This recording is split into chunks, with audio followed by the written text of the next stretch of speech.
সুপ্রিয় দর্শক মণ্ডলী, আসসালামু আলাইকুম। দেশে এবং দেশের বাহিরে যে যেখান থেকে শুনছেন, আশা করি ভালো আছেন, সুস্থ আছেন, নিরাপদে আছেন। আমি অ্যাডভোকেট মোহাম্মদ বেলায়েত হোসেন। আমার আইন বিষয়ক চ্যানেল লিগ্যাল নলেজে আপনাদের সবাইকে জানাই সুস্বাগত।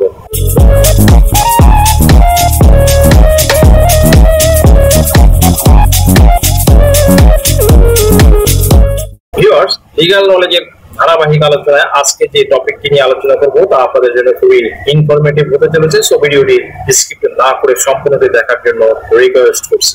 সুপ্রিয় দর্শক মণ্ডলী, এখন আর আগের দিন নেই, দিন বদলে গেছে এবং বর্তমানে অন্য সকল কিছুর মতোই ভূমি সংক্রান্ত বিষয়ে অনেক কিছু আপডেট হয়ে পরিবর্তন হয়েছে, যার পরিপ্রেক্ষিতে ব্যাপক স্বচ্ছতাও চলে এসেছে এই সেক্টরে। সকল কিছুই এখন মানুষের নিয়ন্ত্রণ সীমার মধ্যে চলে এসেছে।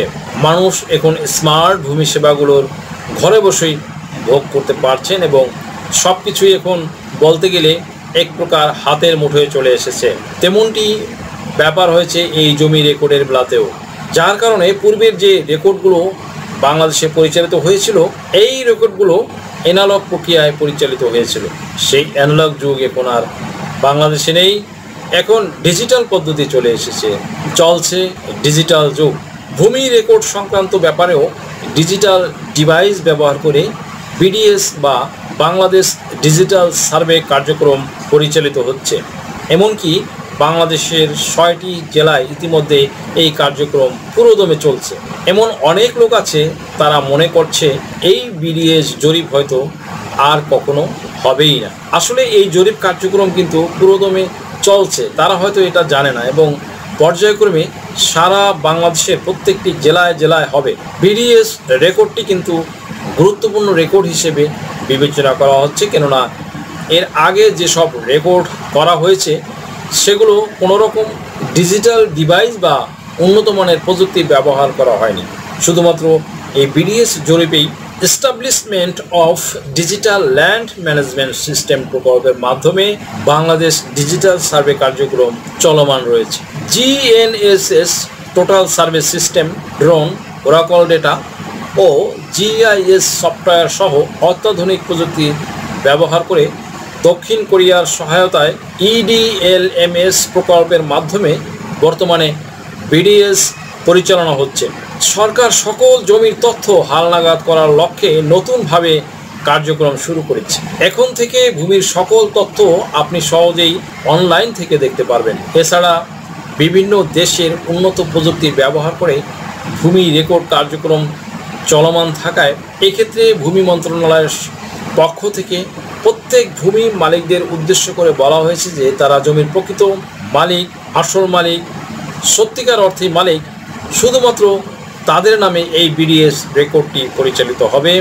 কোনোভাবেই অবৈধ দখলকারী বা অবৈধভাবে ভোগ দখল করে আছে বা প্রতারণার মাধ্যমে ছল চাতুরি করে জমির মালিকানা লাভ করেছে বা জাল জালিয়াতির মাধ্যমে জমির মালিকানা লাভ করছে বা ক্ষমতার অপব্যবহার করে জমির মালিকানা পেয়েছে, পেশি শক্তি প্রয়োগ করে জমির মালিকানা পেয়েছে, অংশীদারদের ফাঁকি দিয়ে জমির মালিকানা পেয়েছে বা ওয়ারিশ ফাঁকি দিয়ে বা বঞ্চিত করে জমির মালিকানা পেয়েছে, এই ধরনের ব্যক্তিরা কোনোভাবে আর বিডিএস রেকর্ডে তথা বাংলাদেশ ডিজিটাল সার্ভে নিজেদের নামে এখন আর অন্তর্ভুক্ত করে নিতে পারবে না বা নিজেদের নামে করে নিতে পারবে না। ভূমি মন্ত্রণালয়ের পক্ষ থেকে আরও বলা হয়েছে যে পূর্বের রেকর্ডগুলোতে ভুল হলেও বর্তমানের বিডিএস রেকর্ডে কোনোভাবেই ভুল ভ্রান্তির সুযোগ নেই। এখানে সত্যিকার অর্থে যে সমস্ত দায়িত্বশীল কর্মকর্তা কর্মচারীবৃন্দ থাকবে তাদেরকে অত্যন্ত দক্ষতার সাথে তাদের যাবতীয় অত্যাধুনিক প্রযুক্তি সম্পর্কে পারফেক্টলি ট্রেনিং দেওয়া হচ্ছে। শুধু তাই নয়, তাদেরকে এটাও বলা হচ্ছে যে শুধুমাত্র যারা জমির প্রকৃত অ্যাকচুয়াল মালিক তাদেরকে তাদের নামে যেন বিডিএস রেকর্ড পরিচালিত হয় এবং কোনোভাবেই অন্যায়ভাবে বা প্রতারণা করে কোনো জমির অবৈধ মালিক বা যারা জমির প্রকৃত মালিকই নয় এমন কোনো ব্যক্তি যেন মালিকানা লাভ করতে না পারে। এই কারণে বাংলাদেশ সরকারের পক্ষ থেকে বলা হয়েছে যে আগামী 100 বছরের মধ্যে আর কোনো রেকর্ড পরিচালনা করার প্রয়োজন হবে না, কেননা কোনো একটি অঞ্চলে রেকর্ড করা কোনো মালিকানা বা নতুন করে রেকর্ড হালনাগাদ করার জন্য। আমরা জানি জমি চিরস্থায়ী কোনো মালিকানা থাকে না, আজ একজন কাল অন্যজন মালিকানা লাভ করবে, আর এটাই পৃথিবীর চিরন্তন নিয়ম। আর পরবর্তীতে যারা মালিক হবে তাদের নামে রেকর্ড করার জন্য ওই অঞ্চলে রেকর্ড করা হয়। এই জন্যই আসলে বিডিএস রেকর্ড করা হচ্ছে। এখানে সকল মালিককে একটি করে মালিকানা কার্ড প্রদান করা হবে, এটাও ডিজিটাল করা হয়েছে, মানে শুধু স্ক্যানিং না। যে ডিজিটাল সার্ভেটা হচ্ছে বিডিএস সার্ভের মাধ্যমে, সেটা হবে ড্রোন, ইটিএস, আর্টিকা, এগুলো দিয়ে জমির এরিয়া, লেংথ, জমি কোন ফসলি, সমস্ত কিছু চিত্র ধরে এটা স্যাটেলাইটের সাথে যুক্ত করা। স্যাটেলাইট ইমেজের মাধ্যমে জিও রেফারেন্সিং করে মালিকানা ডাটাবেজের সাথে যুক্ত করা হবে, যাতে করে এক ব্যক্তির নাম দিয়ে সিস্টেমে ইনপুট করলে দেখা যাবে তার নামে কোন কোন জমি আছে, তার কোন খতিয়ান, কত দাগে জমি আছে, কতটুকু জমি আছে, এটা এক ফসলি নাকি দুই ফসলি নাকি তিন ফসলি জমি, সমস্ত কিছু দেখা যাবে। এবং যখনই জমি বিক্রি করতে যাবে তখন তার খতিয়ান থেকে সাথে সাথে জমি বাদ হয়ে যাবে এবং যে জমি কিনতেছে তার নামে অটো কারেকশন হয়ে যাবে। মনে করুন আমি কিনতেছি, আমার খতিয়ান থেকে সিস্টেমে অটোমেটিকলি বাদ হয়ে যাবে।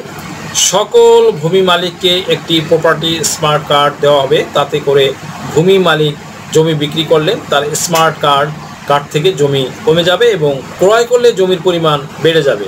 এটিএম কার্ডের মতো সিস্টেম। এর জন্য অ্যাসিল্যান্ড অফিসে আলাদাভাবে মিউটেশনের জন্য অনলাইনে আবেদন করার দরকার হবে না। জমি কেনার বা বিক্রির সময় মিউটেশনটা সঙ্গে সঙ্গে অটোমেটিকলি হয়ে যাবে। এর আগে অনলাইনে যে ইমিউটেশন আছে এটাকে মিউটেশনের সেকেন্ড জেনারেশন বলা হয়েছে। যখনই কিনবে তখনই এটা খাড়ি হয়ে যাবে, এমনকি ওই ব্যক্তি যখন জমি বিক্রয় করবে ওই সময় তার স্মার্ট কার্ড থেকে সেই পরিমাণ জমি বিক্রয় করবে, সেই পরিমাণ ডিডাক্ট হয়ে যাবে এবং যে কিনবে তার স্মার্ট কার্ডে যোগ হবে। এই কারণে বাংলাদেশ সরকারের পক্ষ থেকে বলা হয়েছে আগামী 100 বছরে আর রেকর্ড করার দরকার হবে না, কারণ এটা অনেক ব্যয়বহুল, এক্সপেন্সিভ। তাই এই খরচের হাত থেকে বাঁচার জন্যই এটা বেসিক্যালি করা হয়েছে। এত কিছুর পরও যারা প্রকৃত মালিক বা যাদের নামে হবার কথা তারা ছাড়া অন্য কেউ তাদের নামে রেকর্ড করে নিতে পারবে না বা নামজারি করতে পারবে না। শুধুমাত্র একটি ভুলের কারণে প্রকৃত মালিক হলেও তার নামে রেকর্ড করতে পারবে না, কারণ কোনো ব্যক্তি মালিক হলে দলিল ও নামজারি থাকবে, এই প্রমাণের উপর ভিত্তি করে রেকর্ড হবে। এসব না থাকলে কিন্তু বিডিএসএ নাম দেখাতে পারবেন না, তবে থাকলে পারবে, নয়তো নিজের নামে বিডিএস রেকর্ড অন্তর্ভুক্ত করতে পারবে না। বাট যারা উত্তরাধিকার সূত্রে মালিক তারা কিভাবে প্রমাণ করবে তারা পিতার বা মাতার দিক থেকে মালিক? শুধুমাত্র ওয়ারিশ সনদ প্রদানের মাধ্যমে নিজের নামে বিডিএস রেকর্ডের বলে নিজের নামে রেকর্ড করতে পারবে না কিন্তু, কারণ এক্ষেত্রে ভুল হতে পারে, একজনের নাম বাদ যেতে পারে, প্রতারণা করে ওয়ারিশ সনদ প্রস্তুত করে নিতে পারে, কিন্তু দলিল যদি তার থাকে বা যোগ্য উত্তরাধিকার বলে মালিক এমন কোনো শক্তিশালী ডকুমেন্টস থাকে বা এভিডেন্স থাকে তাহলে হবে। বাট ভূমি মন্ত্রণালয়ের সিদ্ধান্ত নিয়েছে যে ওয়ারিশ শিট বলে বিডিএস নাম করে নিতে পারবে না, তবে প্রমাণপত্র বা নামজারি থাকলে নিজের নামে রেকর্ড করে নিতে পারবে। বর্তমানে ওয়ারিশান সূত্রে নামজারি করে নিতে পারছেন।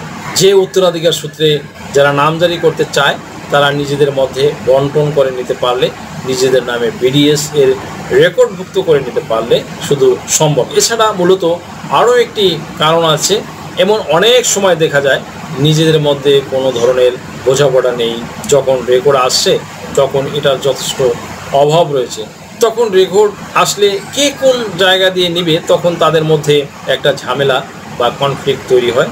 তখন জরিপকারক কিন্তু তাদের নাম অন্তর্ভুক্ত করবে না, কেননা বিডিএস রেকর্ড অত্যন্ত গুরুত্বপূর্ণ, এতে একবার নাম উঠলে সেটা বাদ দেওয়া কঠিনতর হবে। একটি বিষয় যার কারণে মূলত এখন আমরা জমির মালিক আছি তাদের সতর্ক হতে হবে, আমাদের যখন রেকর্ড আসবে তখন যেন আমরা নিজেদের নামে রেকর্ড করে নিতে পারি। এক্ষেত্রে আমাদের উত্তম কাজ হচ্ছে পারিবারিক বন্টনামা বা সমঝোতা থাকাবস্থায় নিজেদের বা নিজেরা নিজেদের ভিতরে বন্টননামা কমপ্লিট করে নিব এবং কে কোন দিক দিয়ে নিব বা দেব কাকে কোন দিক দিয়ে নিজেরা আগে একটি ছক করে একটি ম্যাপ করে একটি বন্টননামা করে সেটা সাব রেজিস্ট্রি অফিস থেকে রেজিস্ট্রি করে নেব। আর তাছাড়া এখন বন্টননামা ম্যান্ডেটরিও করা হয়েছে গভর্নমেন্টের পক্ষ থেকে। যদি এই কাজটি করে নিতে পারি প্রত্যেকটা ওয়ারিশ, তাহলে একটি করে দলিল পাচ্ছি এবং নিজেদের নামে নামজারি করে নিতে পারছি। তাহলে আপনাদের জমিও থাকবে, নিজেদের মধ্যে সম্পর্ক বিদ্যমান থাকবে। আশা করি ভিডিওটি থেকে সামান্যতম হলেও উপকৃত হয়েছেন। যদি ভিডিওটি আপনাদের সামান্যতম উপকার আসে তাহলে রিকোয়েস্ট করব চ্যানেলটি লাইক, শেয়ার, কমেন্টস এবং সাবস্ক্রাইব করে পাশে থাকা বেল আইকনটি প্রেস করে দিন, যাতে পরবর্তী ভিডিওর নোটিফিকেশনটি খুব সহজেই পেয়ে যান। সো আজকের মতো এখানে শেষ করছি। দেখা হবে অন্য কোনো দিন, অন্য কোনো ভিডিওতে, অন্য কোনো আইনি কন্টেন্ট নিয়ে। সেই পর্যন্ত সকলে ভালো থাকুন, সুস্থ থাকুন, নিরাপদে থাকুন। আবারও সবাইকে ধন্যবাদ জানিয়ে এখানে শেষ করছি। আল্লাহ হাফেজ।